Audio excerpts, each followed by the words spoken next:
Hello friends, welcome back to my YouTube channel रिलैक्सा पर आप सभी का स्वागत है।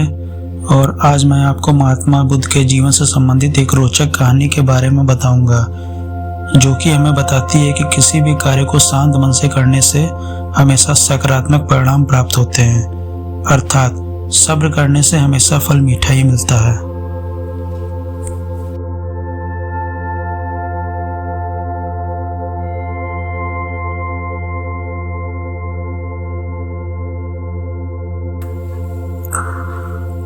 दोस्तों, आज मैं आपको महात्मा बुद्ध के जीवन से संबंधित एक रोचक कहानी के बारे में बताऊंगा, जिससे हमें एक शिक्षा मिलती है कि किसी भी कार्य को शांत मन से करने से हमेशा सकारात्मक परिणाम प्राप्त होते हैं। अर्थात सब्र करने से हमेशा फल मीठा मिलता है। दोस्तों, बात उस समय की है जब महात्मा बुद्ध विश्व भर में भ्रमण करते हुए बौद्ध धर्म का प्रचार प्रसार कर रहे थे और लोगों को गांव-गांव जाकर ज्ञान दे रहे थे। एक बार महात्मा बुद्ध अपने कुछ शिष्यों के साथ एक गांव में भ्रमण कर रहे थे। उन दिनों कोई वाहन तो होता नहीं था, तो सारे लोग एक गांव से दूसरे गांव या दूसरे कस्बे से दूसरे कस्बे में जाने के लिए मीलों की यात्रा पैदल ही तय कर लेते थे। ऐसे ही एक गांव में घूमते हुए महात्मा बुद्ध व उनके शिष्यों को काफ़ी देर हो गई। बुद्ध को काफ़ी प्यास लगी थी। उन्होंने अपने एक प्रिय शिष्य को गांव से पानी लाने की आज्ञा दी। जब वह शिष्य गांव में अंदर गया तो उसने देखा कि वहाँ एक नदी सुंदर सी बह रही है, जहाँ बहुत सारे लोग कपड़े धो रहे हैं, कुछ लोग नहा रहे हैं, कुछ लोग अपने पशुओं को नहला रहे हैं, जिससे कि नदी का पानी काफ़ी गंदा सा दिख रहा था। शिष्य को लगा कि गुरुजी के लिए ऐसा पानी ले जाना ठीक नहीं होगा। ये सोचकर वह वापस आ गया। महात्मा बुद्ध को बहुत प्यास लगी थी, इसीलिए उन्होंने फिर से दूसरे शिष्य को पानी लाने भेजा।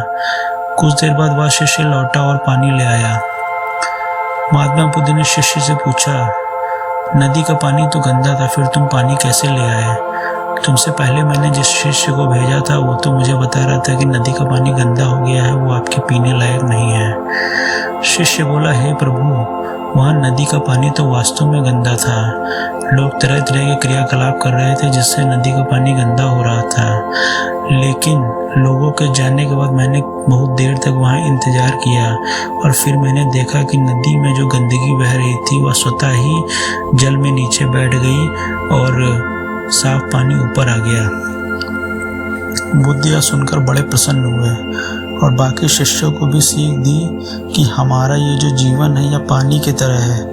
जब तक हमारे कर्म अच्छे हैं तब तक सब कुछ शुद्ध है, लेकिन जीवन में कई बार और समस्या भी आती हैं, जिससे जीवन रूपी पानी गंदा लगने लगता है।